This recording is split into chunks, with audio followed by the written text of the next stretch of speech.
a beautiful 10-year-old girl with big dreams and a bright smile. But behind closed doors, her story took a heartbreaking turn.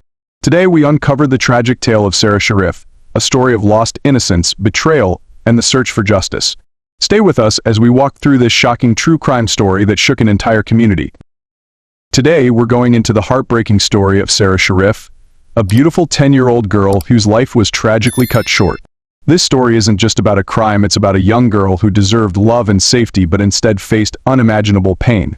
We'll walk you through who Sara was, what happened to her, how the investigation unfolded, and what justice was served. Stick with us as we uncover the truth and honor Sara's memory by sharing her story. Sara Sharif was a bright and beautiful 10-year-old girl from Woking, a quiet town in the UK. She was born on January 11, 2013, to parents Yuran Sharif and Olga Duan. With a blend of Polish and Pakistani heritage, Sara had a warm smile and an innocent charm that captured the hearts of those around her.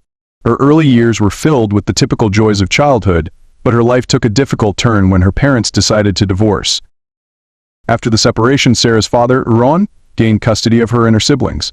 The family moved into a modest council house in Horsell, but this new chapter brought new challenges. Ron had remarried and his new wife, Bish Batul, moved in with them. Also living in the house was Yuran's brother Faisal Malak. What should have been a fresh start for Sara quickly became a situation filled with tension and fear. On August 9, 2023, something terrible happened. Yuran called the emergency services in the UK, confessing that he had killed Sara. His explanation was shocking. He said Sara had been naughty and that he didn't mean to kill her but had just gone too far while punishing her. It was a moment of horror and confusion, and as soon as he made the call, Ron, along with Bish and Faisal, fled to Pakistan. They left Sara behind, alone and hurt, showing just how much they wanted to escape the consequences of their actions. The following morning, the police arrived at the Sharif home. What they found was heartbreaking. Sara's small body was hidden in her bunk bed, covered by a blanket. The investigation began immediately and authorities discovered a note from Yuran. The note said, "I swear to God that my intention was not to kill her, but I lost it. My daughter is Muslim. Can you bury her like a Muslim?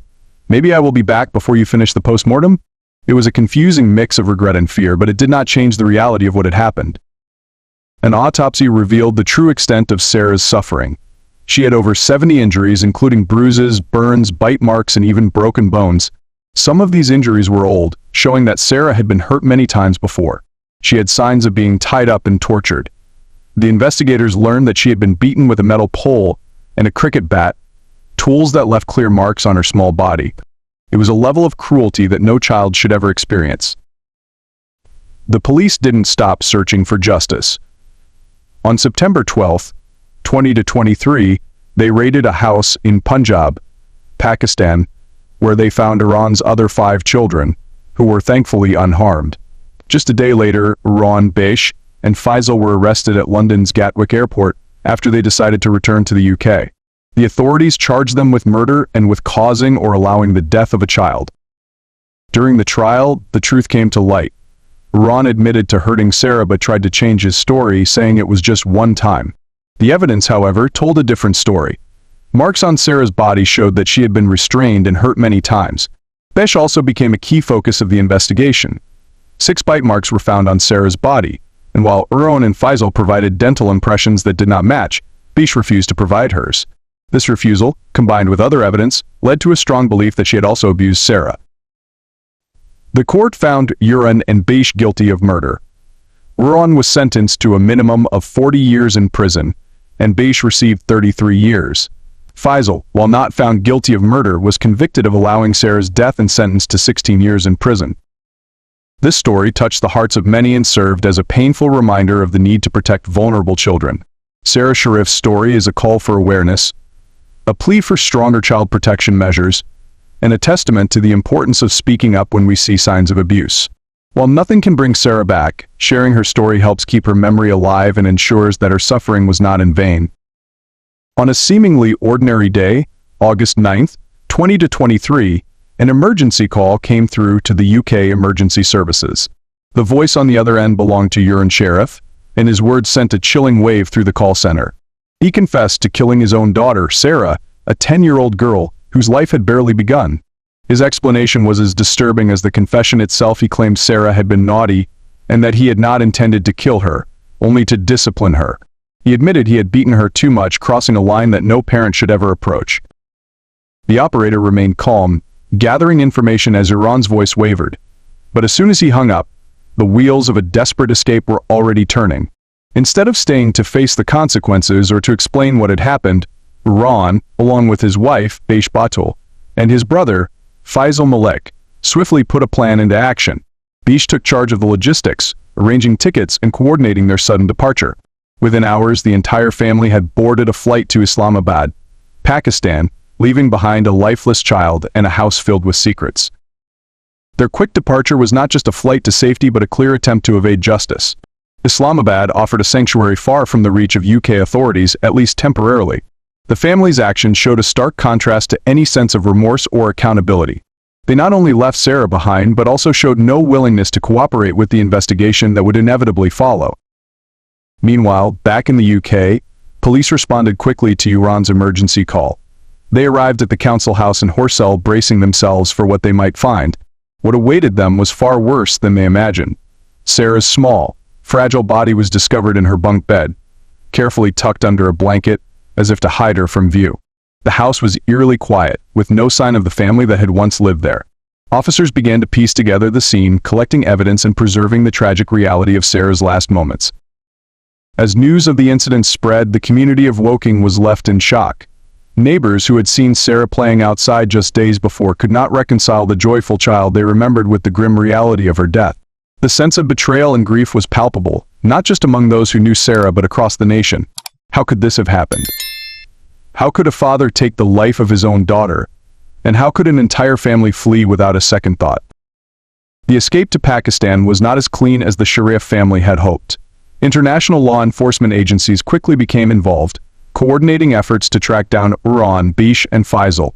The flight to Islamabad only bought them time, not freedom. Media outlets reported their sudden disappearance, and as details of Sara's injuries emerged, public outrage grew. This was not just a case of domestic violence, it was a horrific crime that called for swift and decisive action. While the Sharif family tried to blend into a new environment, UK authorities worked tirelessly to bring them back to face justice.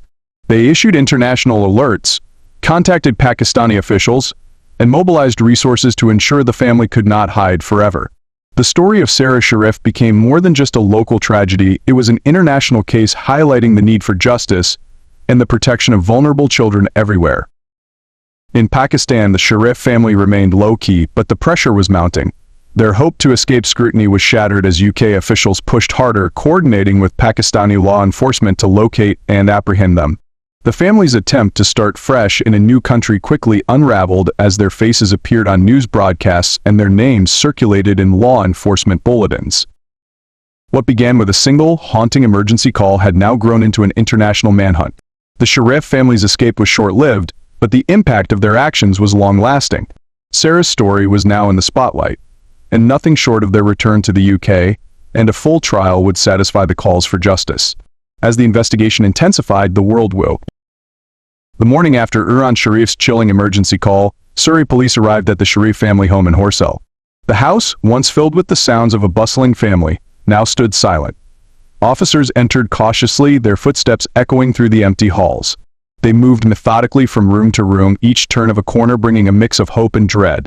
But nothing could prepare them for what they would find. In one of the modest bedrooms, tucked beneath a blanket on a small bunk bed, lay Sara Sharif.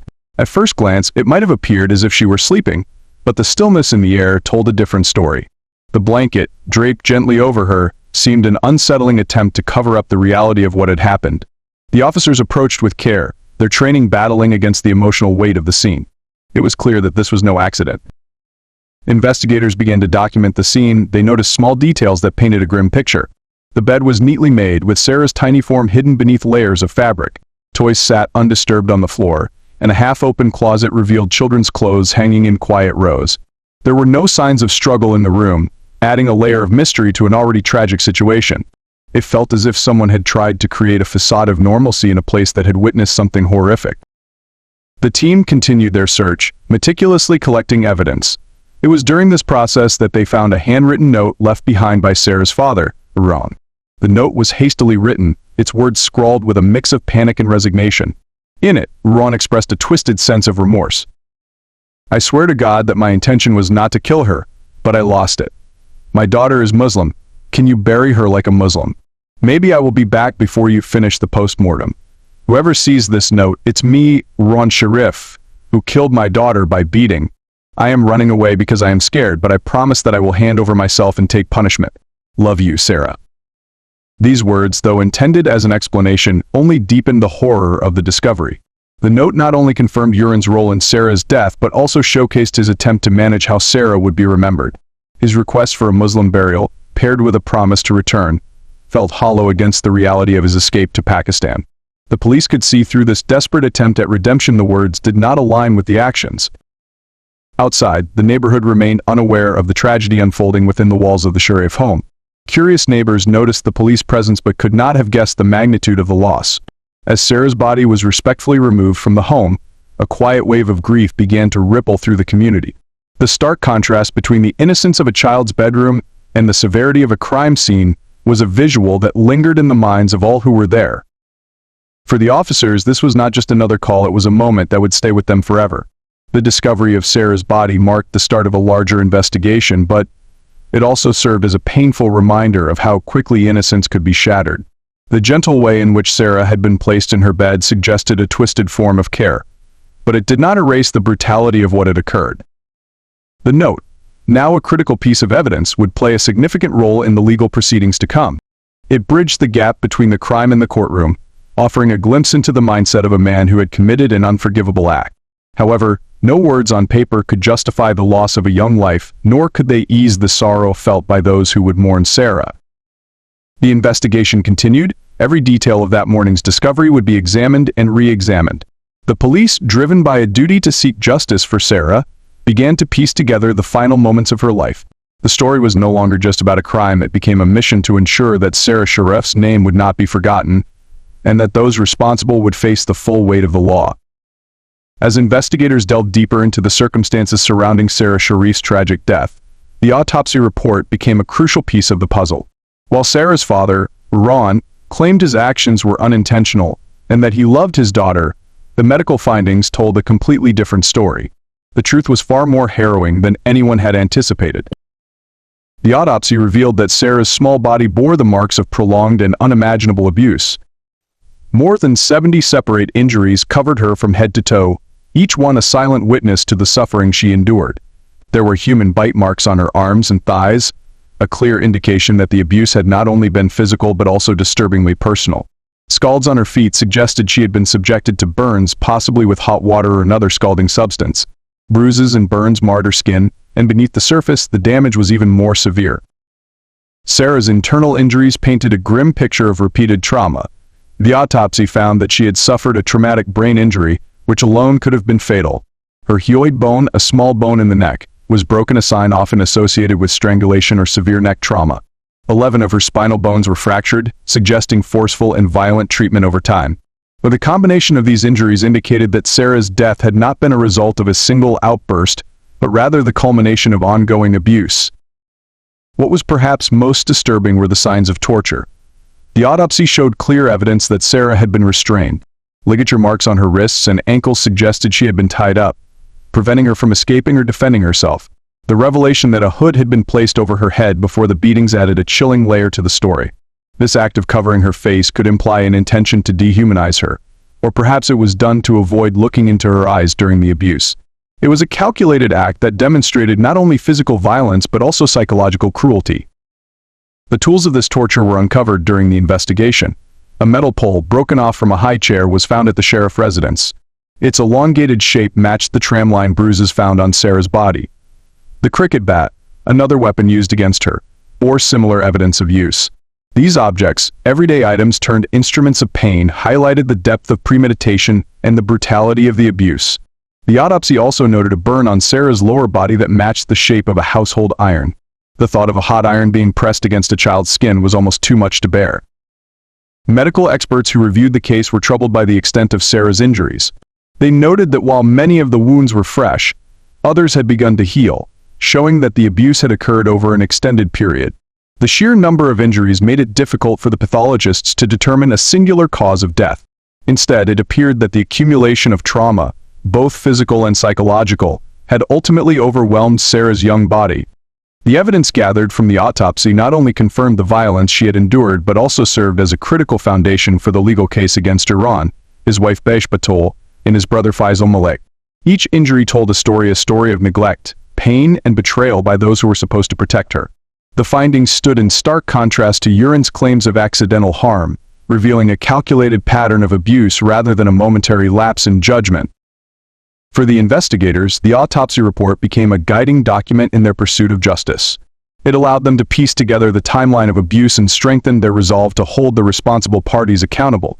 Each detail, no matter how small, contributed to building a case that would ensure Sara's voice was heard, even when she could no longer speak for herself. As the evidence mounted, it became increasingly clear that Sara's death was not a tragic accident but a preventable horror. The legal system now had the daunting task of translating this evidence into justice, a justice that, while it could never bring Sara back, could at least provide a measure of closure for those who mourned her loss. The investigation into Sara Sharif's tragic death unfolded. The spotlight turned to her father, Sara Sharif. His initial confession to emergency services set the stage for what appeared to be an open and shut case, but as the legal process moved forward, his story began to shift. The inconsistencies in his statements raised more questions than answers and painted a picture of a man struggling to reconcile his actions with the harsh reality of the evidence against him. When confronted by investigators, Sara did not initially hold back. He fully admitted to being the primary perpetrator of the abuse that led to his daughter's death. He described with chilling detail how he had tied Sara up, placed a hood over her head, and struck her repeatedly with a metal pole and a cricket bat. His explanation for this brutal treatment was framed as discipline, a justification that only deepened the horror of his actions. At first, Sara stated that this abuse had occurred multiple times, suggesting a pattern of cruelty masked under the guise of parenting. However, as the case progressed and the weight of the legal consequences became clearer, Sara began to change his tune. His legal team likely advised him to minimize his involvement, leading him to recant his initial confession. He then claimed that the abuse had only happened once, portraying the incident as a singular, tragic lapse in judgment rather than a consistent pattern of violence. This stark change in narrative was a strategic move, aimed at reducing his culpability and perhaps hoping for a more lenient sentence. But the evidence told a different story. Medical reports, witness testimonies, and physical evidence collected from the home contradicted Sara's revised statement. The autopsy had revealed over 70 injuries on Sara's body, many of which were in various stages of healing. This clearly indicated that the abuse had not been an isolated event. The police found the metal pole and the cricket bat used in the attacks, both bearing marks consistent with the injuries on Sara's body. These objects served as silent witnesses to the ongoing abuse, their presence undermining Sara's claim of a one-time incident. During the trial, British High Court Justice John Kavanagh did not shy away from addressing these inconsistencies. His observations were sharp and unwavering. He pointed out that the tramline bruises and ligature marks on Sara's body were clear signs of repeated restraint and beatings. The judge emphasized that the evidence did not align with Sara's attempt to rewrite the narrative. Instead, it illustrated a household where violence against a child had become a horrifying norm. Justice Kavanagh's remarks during sentencing were particularly poignant. He highlighted how Sara's changing statements reflected not just a lack of honesty but also an attempt to escape accountability. The judge noted that the admission of multiple beatings followed by a retraction was a calculated move, one that demonstrated an awareness of guilt and a desire to manipulate the truth. His assessment underscored the court's responsibility to see through such deception and ensure that justice for Sara was not derailed by shifting stories. The prosecution seized upon these contradictions, using them to build a robust case against Sara. They argued that his altered confession was a clear sign of his intent to mislead the court. By presenting concrete evidence and drawing attention to Sara's inconsistencies, they reinforced the narrative of ongoing abuse and highlighted his failure to protect his daughter. The defense, meanwhile, struggled to maintain credibility, as each new piece of evidence further discredited Sara's claims. Ultimately, Sara's attempts to change his story only strengthened the prosecution's case. His inability to maintain a consistent narrative showcased his desperation and eroded any sympathy the court might have had. While his initial confession might have suggested remorse, his subsequent backpedaling revealed a focus on self-preservation rather than genuine accountability. As the trial moved toward its conclusion, it became clear that Sara's shifting statements would not save him. The court saw through his strategy, and his actions before, during, and after Sara's death painted a portrait of calculated cruelty rather than momentary madness. Justice Kavanaugh's firm stance against Iran's dishonesty helped ensure that Sara's voice was heard through the evidence, and that those responsible for her suffering would face the full weight of the law. The investigation into Sara Sharif's tragic death deepened. The focus shifted from her father, Sara Sharif, to the other adults in the household: his wife, Beish Batol, and his brother, Faisal Malek. While Iran's role in the abuse had become increasingly clear, authorities needed to understand whether Sara's suffering had been enabled or even exacerbated by those who shared the home with her. The truth, as it unfolded, painted a grim and disturbing picture of complicity and cruelty. One of the most unsettling pieces of evidence that surfaced during the autopsy was the discovery of 6 human bite marks on Sara's small body. 5 of these marks were on her arm, and 1 was on the inside of her left thigh. These injuries, while not the cause of death, were stark indicators of the violence and degradation Sara had endured. The bite marks suggested not only physical abuse but also a level of torment that went beyond what could be explained by discipline or punishment. They hinted at a household environment where abuse had become normalized. To identify the source of these bite marks, investigators requested dental impressions from all potential suspects. Both Sara Sharif and Faisal Malek complied, allowing forensic experts to compare their dental patterns with the injuries on Sara's body. When the results came back, neither man was found to match the bite marks. This exclusion should have narrowed the investigation and brought clarity, but instead, it introduced a disturbing new suspicion. Beish Batol, unlike the others, refused to provide her dental impression. Her reluctance to cooperate raised immediate red flags. In a case where every detail mattered, her refusal became a silent admission of guilt. Without any other suspects, and with 2 out of 3 household members already ruled out, the inference became almost undeniable: Beish Batol was likely responsible for the bite marks on Sara's body. The conclusion drawn by both investigators and the judicial system was not based on conjecture, but rather on a methodical elimination process, leaving only Beish as the possible perpetrator. British High Court Justice John Kavanagh did not hesitate to address this disturbing aspect of the case during the trial. He pointed out that while the bite marks themselves were not fatal, they revealed a much darker truth about Beish's involvement. The fact that an adult could resort to such a method of abuse, especially against a defenseless child, showcased a level of comfort and participation in the broader pattern of violence that permeated the household. Justice Kavanagh's observations highlighted that Beish's actions were not those of a passive bystander but of an active participant in the abuse.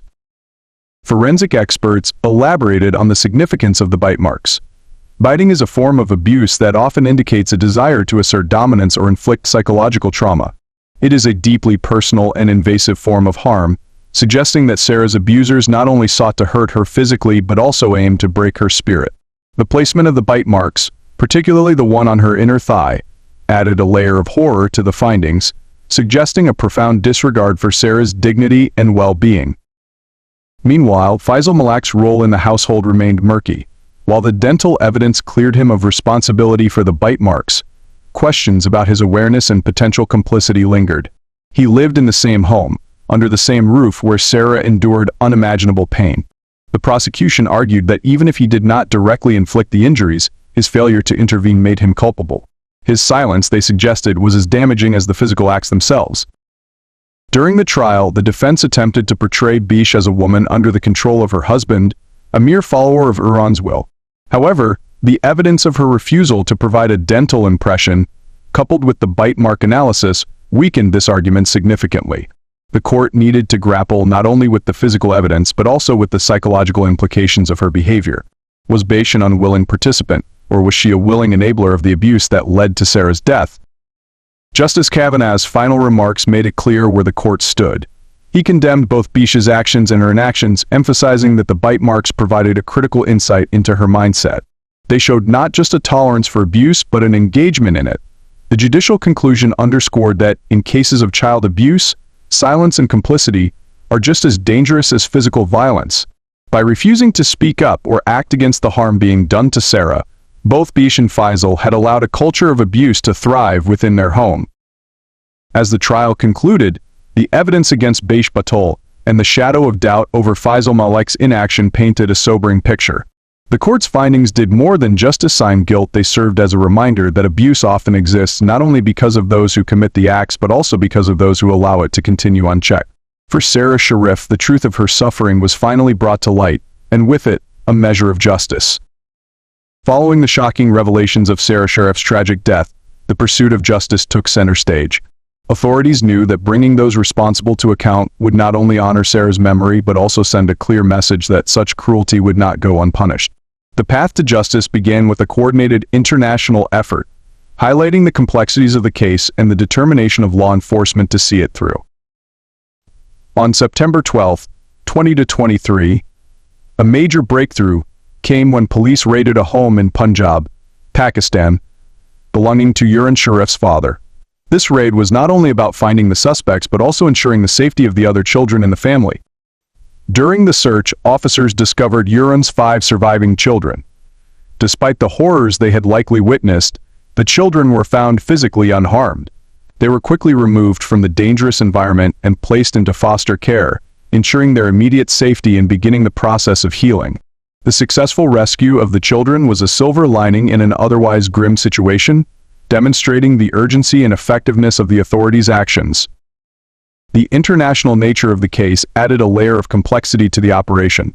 The suspects had fled to Pakistan shortly after Sara's death, hoping to evade the consequences of their actions.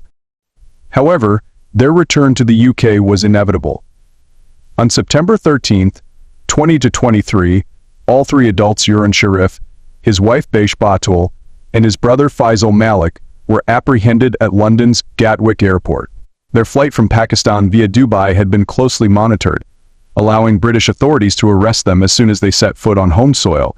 The arrest at the airport underscored the meticulous planning and coordination between international agencies, ensuring that no gap in surveillance allowed the suspects to escape justice. The following day, on September 14th, formal charges were brought against the trio. Ron, Baish, and Faisal faced the grave accusation of murder. Additionally, they were charged with causing or allowing the death of a child, a charge that highlighted not only the physical abuse that Sara endured but also the environment of neglect and endangerment she was subjected to. This dual approach to the charges ensured that all aspects of the abuse were addressed, holding each adult accountable for their direct or indirect roles in the tragedy. The legal process that ensued was intense and highly publicized. The prosecution presented a robust case, laying out the harrowing details of Sara's final days. Medical experts, forensic analysts, and law enforcement officials all contributed to painting a clear and indisputable picture of the abuse. The evidence was overwhelming, from the autopsy findings of over 70 injuries on Sara's body to the bite marks that linked Baish Batul to the crime. The courtroom was filled with a palpable sense of grief and outrage as each detail came to light. The defense attempted to create doubt, suggesting that Sara's death might have been an accident or a result of a singular outburst rather than ongoing abuse. However, the shifting statements from Sara, the refusal of Baish to provide a dental impression, and the complete lack of intervention from Faisal all worked against their credibility. The prosecution argued that while Sara might have been the primary abuser, Baish's participation and Faisal's silence made them complicit. They painted a picture of a household where cruelty was met with either encouragement or apathy, both equally devastating for a vulnerable child like Sara. During the trial, British High Court Justice John Kavanagh played a crucial role in maintaining the focus on justice for Sara. His judicial observations cut through the attempts to minimize responsibility, emphasizing that the evidence showed a clear and disturbing pattern of abuse. He reminded the court that the charges were not merely about a single act of violence but about a prolonged period of suffering inflicted upon a defenseless child. His words resonated with those present, underscoring the importance of not only convicting the guilty but also acknowledging the depth of Sara's pain. The trial was not just a legal proceeding but also a moment of societal reflection. The media coverage brought the case into the public eye, prompting discussions about child protection, the signs of abuse, and the responsibilities of communities to safeguard their youngest members. Sara's story became a catalyst for change, inspiring renewed efforts to improve the systems meant to protect children in vulnerable situations. As the legal process moved towards its conclusion, the weight of the charges and the strength of the evidence left little doubt about the outcome. The community awaited the sentencing with a sense of justice being served, knowing that while nothing could bring Sara back, ensuring her abusers faced the consequences of their actions was a critical step in the healing process. The arrest and prosecution of Sara, Baish, and Faisal were not just about punishment but about reaffirming that every child's life is valuable and that those who violate this sanctity will face the full force of the law. The courtroom where Sara Sharif's case was tried became a battleground for truth and justice. The trial not only exposed the heinous acts committed within the walls of her home, but also highlighted the lengths to which the accused would go to protect themselves. The dynamics of the courtroom were marked by shifting stories, silent defendants, and a powerful judicial presence determined to uphold the truth. As the trial commenced, all eyes were on the three defendants, Sara Sharif, his wife Bish Batul, and his brother Faisal Malik. Each of them faced the weight of the evidence against them, yet their approaches to the legal proceedings differed significantly. Sara, who had already admitted to beating Sara in his initial emergency call, appeared to struggle with maintaining a consistent narrative. During his testimony, he attempted to shift the blame onto his wife, Bish, portraying her as a more active participant in the abuse. This tactic, however, did not hold up under scrutiny. Sara's shifting statements revealed a desperate attempt to avoid full responsibility. Initially, he suggested that Bish had played a significant role in Sara's death, but as cross-examination progressed, he altered his story. He began to accept partial responsibility, admitting to certain acts of violence while continuing to deny the charge of murder. His narrative evolved from total deflection to a muddled acceptance of guilt, but his inconsistency only damaged his credibility. The prosecution pointed out these changes, emphasizing that a person telling the truth would not need to alter their story so drastically. Meanwhile, both Bish Batul and Faisal Malik chose a markedly different strategy. They opted for silence. Neither of them took the stand to testify in their own defense. This decision, while legally permissible, left a void in the narrative they could have presented. The absence of their voices allowed the prosecution to dominate the story told in court, highlighting their refusal to provide explanations for their actions or inactions. The silence of Bish was particularly telling, given the bite mark evidence that strongly implicated her in Sara's abuse. By not testifying, she avoided cross-examination, but she also lost the opportunity to present any mitigating circumstances or remorse. The prosecution built a compelling case using forensic evidence, autopsy reports, and testimonies from medical professionals and law enforcement officials. They painted a vivid and horrifying picture of Sara's suffering, from the physical injuries that marked her small body to the psychological trauma she must have endured. The images presented to the jury, along with the medical descriptions of her wounds, left a lasting impact. The court was reminded repeatedly that this was not just a trial of the accused but a quest for justice for a defenseless 10-year-old girl. British High Court Justice John Kavanagh played a crucial role in guiding the proceedings. His instructions to the jury were clear and precise, focusing on the legal definitions of murder and the charge of causing or allowing the death of a child. He emphasized that while the prosecution had to prove guilt beyond a reasonable doubt, the evidence did not have to be direct circumstantial evidence, when overwhelming, could also lead to a conviction. His calm yet firm demeanor helped maintain order in a trial charged with emotion and heartbreak. After weeks of testimony, arguments, and deliberations, the jury reached their verdict on December 11, 2024. The courtroom was tense as the verdicts were read. Both Sara Sharif and Bish Batul were found guilty of murder, a decision that resonated with the weight of the evidence against them. For Sara, who had admitted to beating Sara but denied murder, the verdict solidified the court's belief that his actions were not just abusive but intentionally lethal. Bish's conviction underscored the court's acknowledgement of her role in the ongoing abuse, particularly with the bite mark evidence, and her refusal to testify. Faisal Malik's verdict was slightly different. While he was found not guilty of murder, the jury did convict him of causing or allowing the death of a child. This charge reflected his failure to act, his silence in the face of obvious abuse, and his complicity in the household where Sara's suffering took place. His conviction served as a reminder that in cases of abuse, standing by and doing nothing can be a crime in itself. The sentences delivered by Justice Kavanagh were stern and fitting for the severity of the crimes. Sara Sharif received a minimum term of 40 years in prison, ensuring that he would likely spend the rest of his life behind bars. Bish Batul was sentenced to 33 years, a clear message that her actions and inactions had severe consequences. Even though he was not convicted of murder, Faisal Malik received a 16-year sentence for his role in allowing the abuse to continue unchecked. As the gavel fell, the trial of Sara Sharif's abusers concluded, but the impact of the case continued to echo. The courtroom dynamics had revealed not only the truth of what happened to Sara but also the importance of seeking justice for those who cannot defend themselves. The trial provided a measure of closure, affirming that while Sara's life had been cut tragically short, those responsible would face the consequences of their actions. Following the guilty verdicts and sentencing in Sara Sharif's heartbreaking case, the story took another unexpected turn within the walls of one of the UK's most notorious prisons. For many, justice had been served in the courtroom, but a different kind of justice awaited Sara's father, Sara Sharif, behind bars. The aftermath of the trial not only impacted those directly involved, but also stirred emotions far beyond the confines of the courtroom. On New Year's Day of 2025, just weeks after being sentenced to a minimum of 40 years in prison, Sara Sharif found himself in grave danger. While incarcerated at London's Belmarsh prison, he was attacked by two fellow inmates. The assault was swift and brutal, with the attackers using a jagged lid of a tin can as a weapon. The sharp metal slashed Sara's face and neck, leaving him with visible injuries. He was immediately treated in the prison's healthcare unit, and while his wounds were not life-threatening, the attack served as a stark reminder of the dangers he faced even in captivity.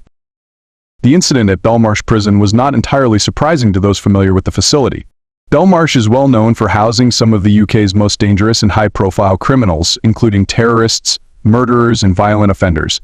Often referred to as Britain's Guantanamo Bay, the prison has a reputation for harsh conditions and an intense atmosphere. The assault on Sara brought this reality into sharp focus, highlighting the risks faced by inmates, particularly those convicted of crimes against children.